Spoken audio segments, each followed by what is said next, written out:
C60 olive oil is a popular choice for people wanting to activate their full potential. Improved sleep, faster recovery and more energy are just a few of the amazing comments received from our customers who take a spoonful a day. Make C60 oil a part of your daily routine and see what it can do for you. Activate your potential today at thec60company.com.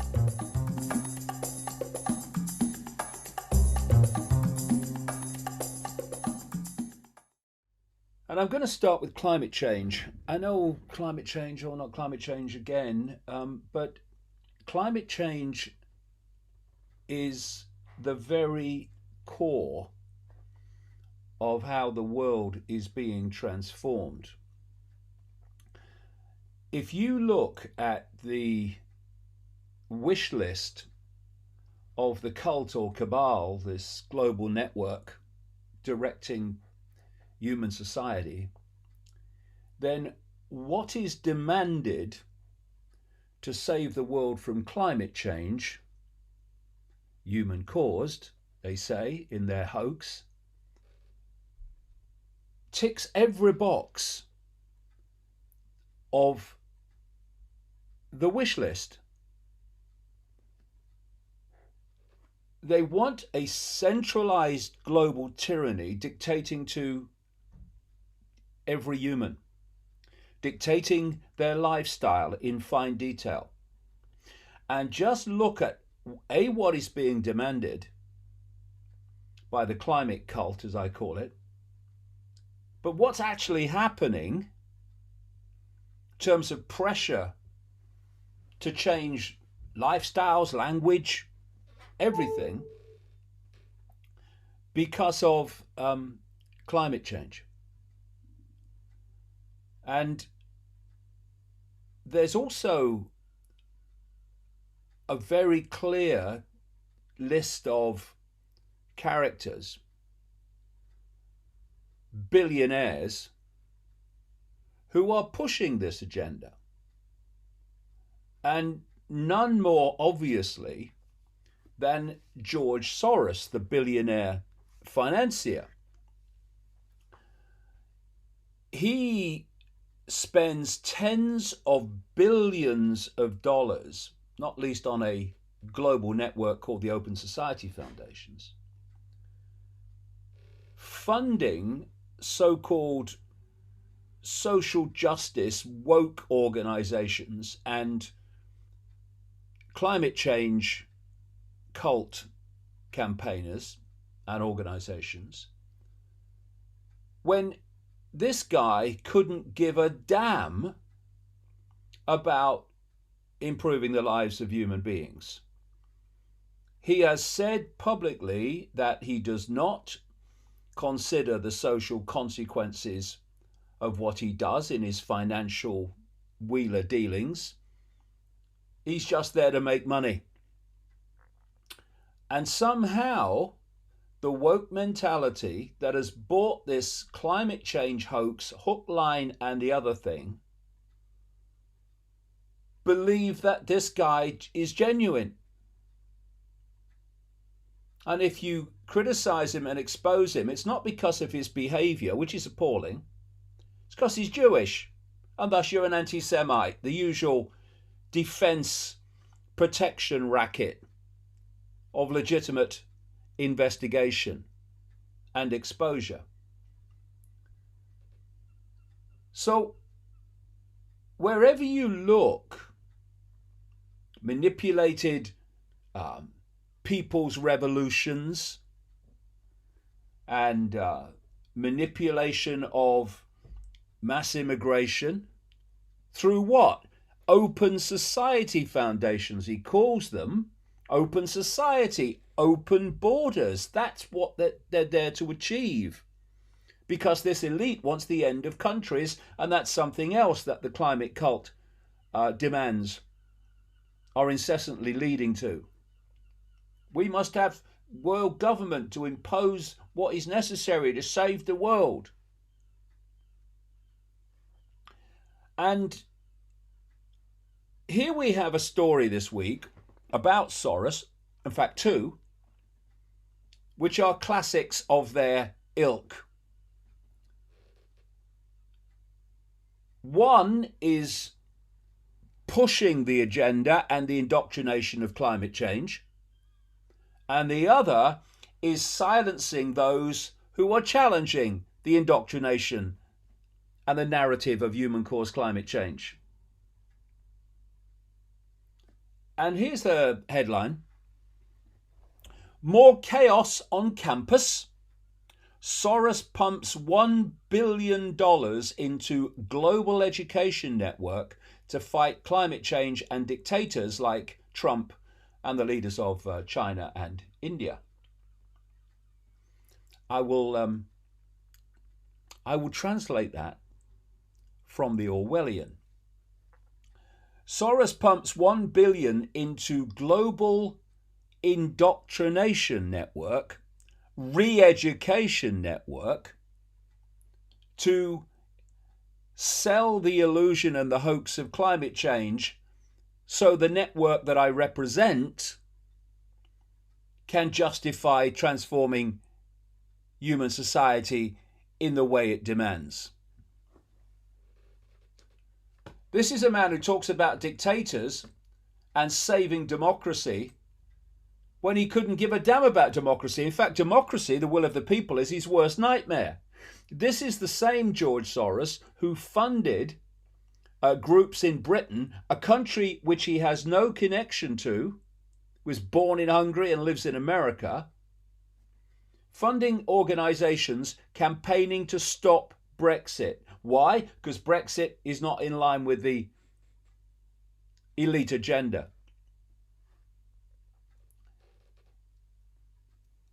And a man who targets currencies of countries, makes a fortune doing it, playing those markets, and causes mayhem in many of those countries to the detriment of their populations. This man could not care less about you. He just wants, ludicrously, for you to believe that he does. So, because climate change is such a central pillar of the justification for global transformation, you would expect, of course, Soros to be massively involved in promoting it. So here's the story. Billionaire George Soros has unveiled a new ambitious project, creating a global university network that would save the world from climate change and rescue democracy itself from dictators like Donald Trump. Well, at least Donald Trump went through the process of election, whereas Soros is manipulating human society globally, having never seen a ballot box in his life, and he's defending democracy. I wonder if he was defending democracy when the Open Society Foundations go around manipulating and training agents provocateurs to trigger so-called people's revolutions like the Arab Spring, as it was called, to overthrow governments that what he represents want overthrown.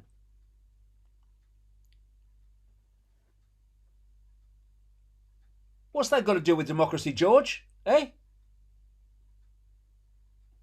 Open Society Foundations were fundamental in removing Yanukovych from the leadership of Ukraine in an American coup.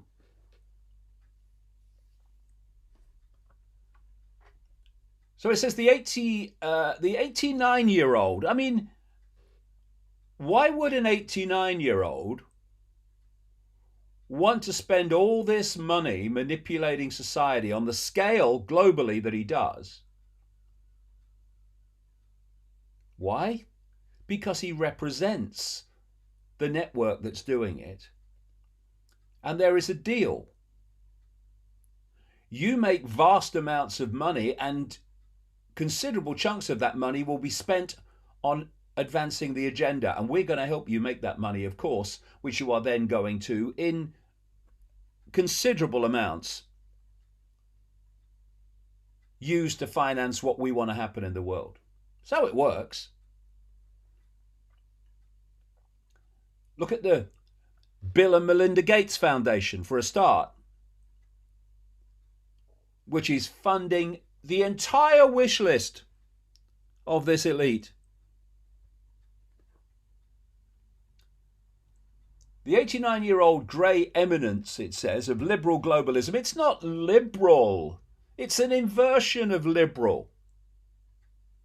The very opposite of it.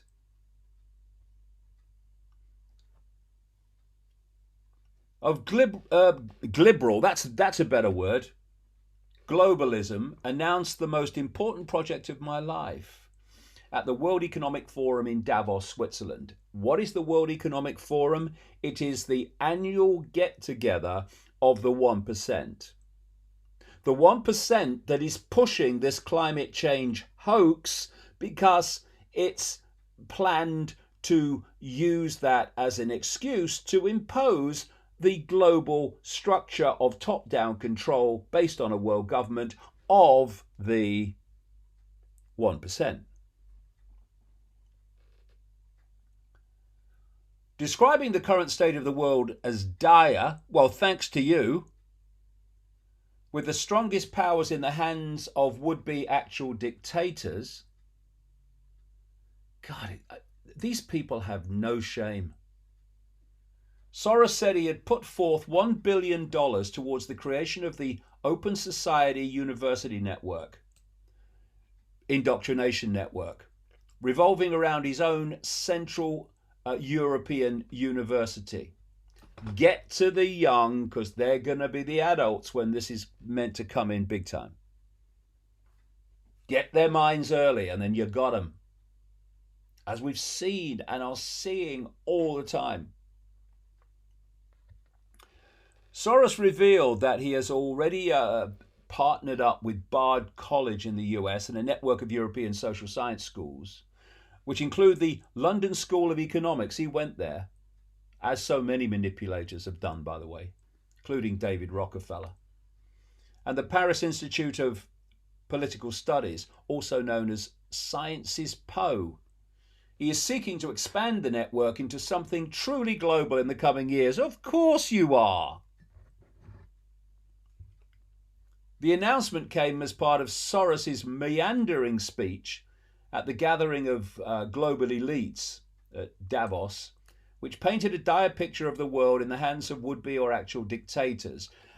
When actual dictators are sitting in the audience, when actual dictators who use money to dictate and control of Silicon Valley, etc., to dictate, control of the mainstream media to dictate, are exactly the ones who organised the Davos conference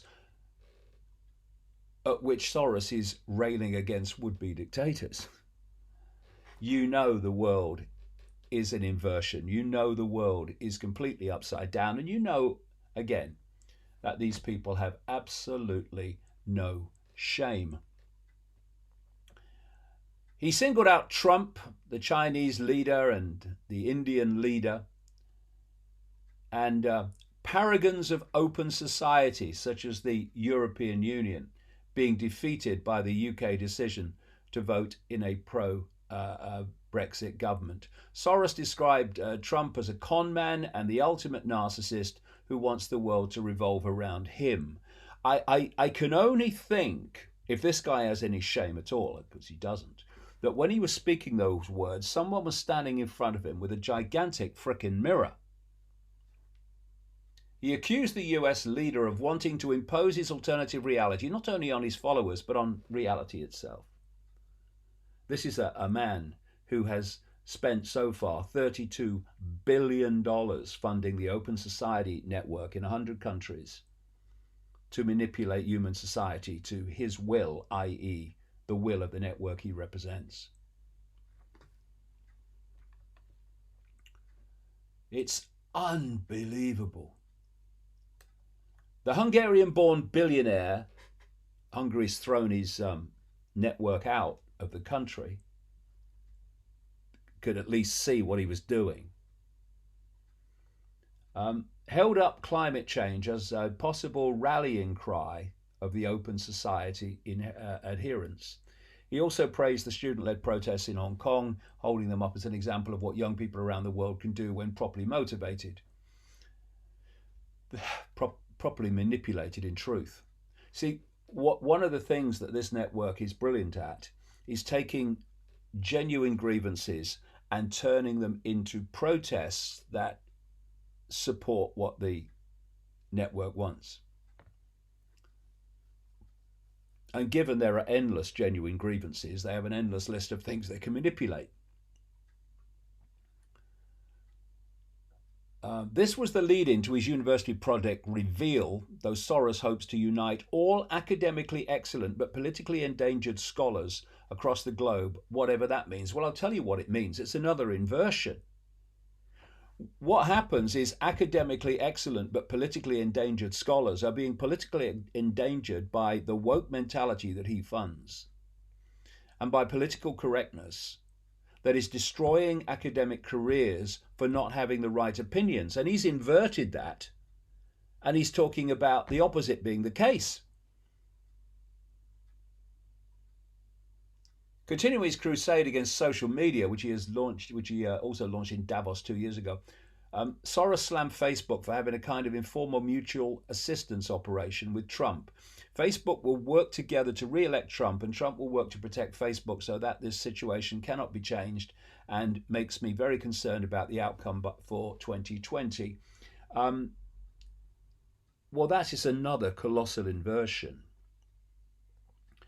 in that so many Trump supporters, and I think they're misguided because I think Trump's just another myth. He says one or two things I agree with, but he is so owned by this elite, not least through Israel, that the idea that he's draining the swamp is absolutely ridiculous. But so many Trump supporters and Trump supporting groups have actually been censored by Facebook. So everything he says, literally, I've said this many times, if you want to know what the truth is, then listen to what these people say, like Soros, and reverse it. And then you'll get much closer to the truth than's coming out of his mouth. So the article says, while claiming to champion democracy and open society, Soros has used massive amounts of money to influence national and local politics in the US, giving $5 million so far to the Democrats' 2020 efforts to unseat Trump, but also bankrolling local prosecutors with radical agendas. I've talked about this before. What he's been doing, because district attorneys get elected, he's been funding their election campaigns to get them elected. And when they get elected, they suddenly stop enforcing the law. This is why San Francisco is a shithole now, literally, in the streets. And so what that creates is what I've read in some of the documents of this network, a planned jungle atmosphere of fear and the strongest impose their will on others. You've got a situation in San Francisco where the law's been changed that basically you're not going to get prosecuted if you steal anything up to, I think it's $950. And you've got people, thieves, going into stores with calculators and stealing up to just below $950 because they know nothing will happen. This is where we've got. Now Soros is funding district attorneys into office all over America to impose agendas like this. And he is the savior of democracy, and he cares about people. And another story this week on climate change and on George Soros, again, shows the game.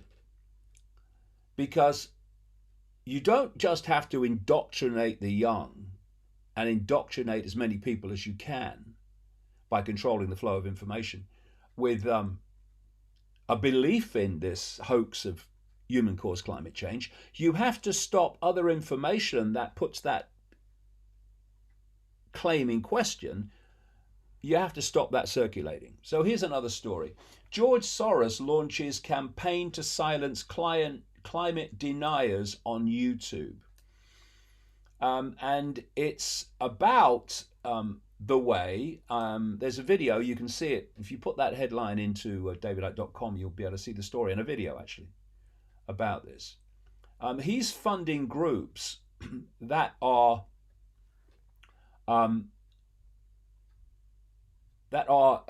pushing and pressing YouTube to ban videos that question climate change. And by the way, I'm just looking at this page, this story, and the video I'm talking about has, as you look at it on the page, the look that you get when a YouTube video is deleted. It's grey and with the 3 dots in the middle. And you look at that and most people will say, oh, that video's deleted. Well, I'm going to press the button. And there you go.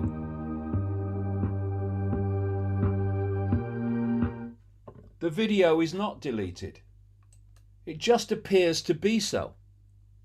And this has been done with my videos when they're embedded from YouTube on davidicke.com. And what it is an effort by the pathetic YouTube, that is owned by the same network that owns Soros, to get people to look at a video that they don't want people to look at and say, oh, it's been deleted. Then you press the button if you go that far and you find actually it's not. This is the level that we are going to now to stop the free flow of information. Why?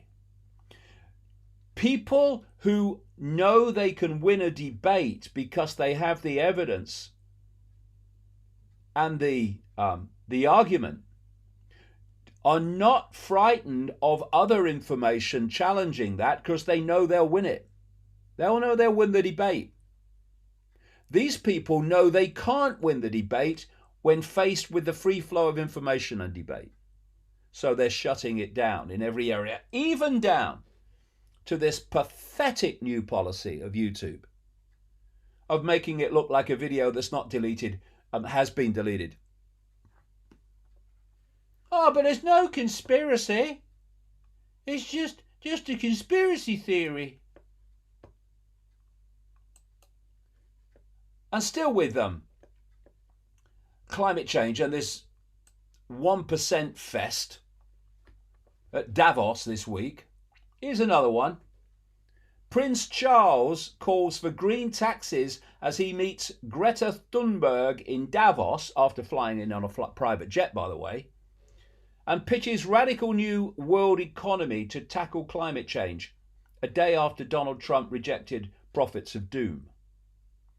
That's an occasion where I did absolutely agree with Donald Trump. Whether he carries it through in reality is another thing, but where he's saying basically these prophets of doom about climate change are ridiculous. In the audience was Greta Thunberg, who has been made to be ridiculous by adults that are using her as a front to parrot utter garbage. Prince Charles demanded global green taxes as part of a radical push to tackle climate change in a seminal speech. Well, that's one way of describing it. It's not a word I'd use. At Davos, Prince Charles met Greta Thunberg at the World Economic Forum after flying into Switzerland in a private jet. Charles even sounded like the 17-year-old Swedish activist as he asked VIPs, do we want to go down in history as the people who didn't do anything to bring the world back from the brink? The only limit is our willingness to act, and the time is to act now. Well, if carbon dioxide is a dangerous pollutant threatening the world, it isn't, by the way, it's the gas of life. and is to the natural world, the plant world, the tree world, etc., the equivalent of oxygen. But if it is this pollutant, which they all claim, and most of them, the insiders, know it isn't, then look at the carbon footprint of the royal family and Prince Charles. Utterly colossal. Look at the carbon footprint of Al Gore, who's also at Davos spouting his garbage. Colossal. Godzilla-like in footprint. Utter hypocrites. But they know they're hypocrites, because it's not about telling the truth. It's about getting people to believe a lie because that suits your agenda for what you want to use that lie to justify. He then begged delegates, including wealthy global business leaders, the 1%, this is why I need your help, your ingenuity and your practical skills to ensure that the private sector leads the world out of the approaching catastrophe. This is a guy who told us that we had a period to save the world in 2009. That period has now passed.